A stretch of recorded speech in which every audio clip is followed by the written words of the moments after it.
Hey guys, and welcome back to Hoosier Hardware, and today we're answering one very simple question. How much money can you actually save by going the used eBay route versus going just on a new marketplace like Amazon or Newegg? Let's take a look at that.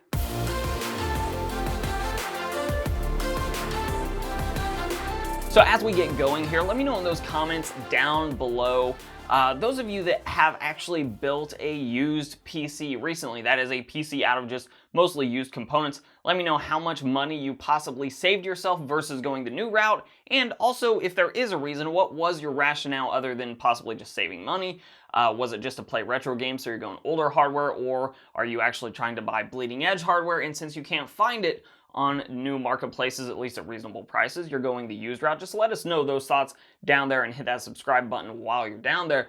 But getting into it today, the first step of this process was actually just to go to PC Part Picker for me and to start building out a solid gaming PC. Now for my purposes, I went with a Ryzen 5 5600G over the 5600X, mostly just to save a little bit of money. And also, I think right now the 5600G actually makes a little bit more sense than the 5600X, mostly just because if you build the PC without a GPU, you can actually still use it for your day-to-day, plus you can play some games on a 5600G if you're hoping to just ride out the GPU shortage for a while longer, at least while you try to get yourself into a Newegg shuffle and actually win the right to buy one of those GPUs. So right now I recommend the 5600G, but if you already have a GPU or you're just planning to buy one from the get-go, then going with the 5600X may actually be the way to go. The motherboard is a pretty basic B550M motherboard, 16 gigabytes of DDR4 memory running at 3600 megahertz, a 500 gigabyte NVMe drive,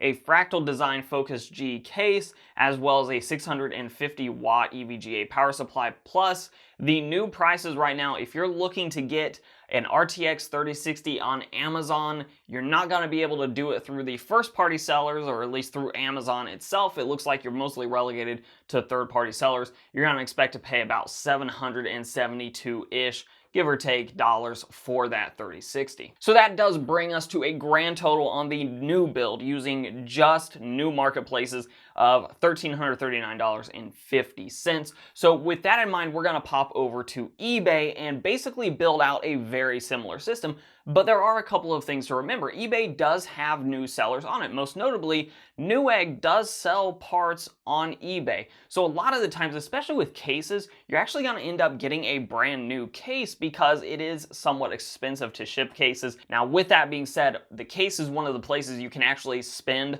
a lot of money, but you can also save a lot of money on a build because there are a lot of very, very inexpensive cases. So I actually stuck with the Focus G for the eBay build just to keep that variable as similar as possible because, frankly, you're probably getting a brand new case regardless. But beyond that, from there, we were basically matching up the system. I did look for a 5600X just to see if it was cheaper than the 5600G on eBay, and it was not. So I did go with the Ryzen 5600G on eBay. The motherboard was a little bit different, a Gigabyte B550M DS3H. This is a very budget motherboard, but it was a very budget-friendly price at just over $65. The RAM's a little bit slower, though still a 16 gigabyte kit, though once again saved a little bit of money there. The SSD should be comparable to the commodity class Crucial SSD. I went with the new build. This one is a Samsung 512 gigabyte one. The big saver though is the GPU, where the RTX 3060 on the used market right now, you can find them for about $675,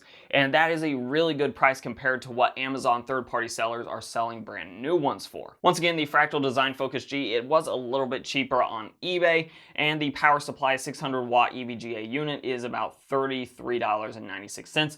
Though, of course, a lot of times you can actually find really good EVGA power supplies on their B-Stock website. So if you're going the used route, that would actually be a good place to check out. But the grand total pricing here is $1,173 compared to $1,339. So we saved about $166 going the eBay route. We did give up just a tiny amount of performance with the RAM being a bit slower, though if we're lucky with that RAM, you could push a little bit of an overclock on it and get at least a little bit closer to that 3600 megahertz that the brand new PC was running. And we saved about 13% with that 166 value being about 13%-ish of the entire PC build.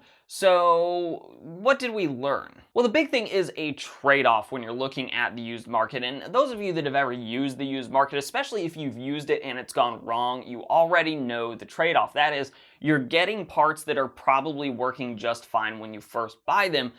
The key there is when you first buy them, because with eBay, for instance, you do have that buyer protection. If you buy a part that's listed as working and the seller ships you something that's just not working at all, you can just send it back and get your money back. The downside, though, is 6 months down the line, if you have a part that was sort of on its way out and then it expires, you have absolutely no warranty support at that point. Your seller protection is likely long gone by that point, so you're sort of off into the PC part wilderness.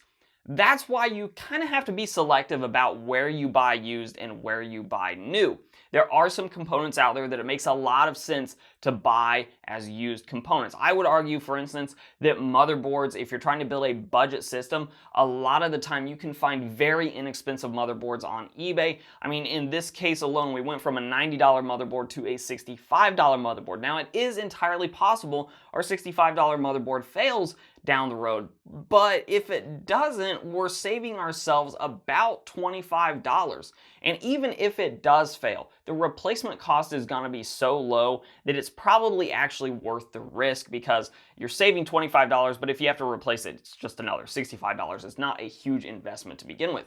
I would argue if you can find a CPU at a really good price on eBay, that might be a good route to go. Now, places where I would not buy on eBay, at least especially when we're talking about parts that have been out in the wilderness for a while, power supplies is the big one, because you just want your power supply to be rock solid. That's really all there is to it, because if it fails, it can possibly take other components with it. You want a good power supply. I would argue with the mining boom of recent years, whether you're talking about 2017 or today, I would kind of argue that GPUs, you kind of want to buy brand new if at all possible, though if you're looking at a current generation GPU like a 3000 series NVIDIA card or a 6000 series AMD card, one that has not been out very long, then you may be able to get by with a used one, just because it's a better chance it's just a scalper trying to make some money than it is somebody that's actually been mining on it and now trying to offload it. And of course, you can always ask your seller for proof of purchase, so that if they are just scalping it, you can at least see when they purchased that card to know if it was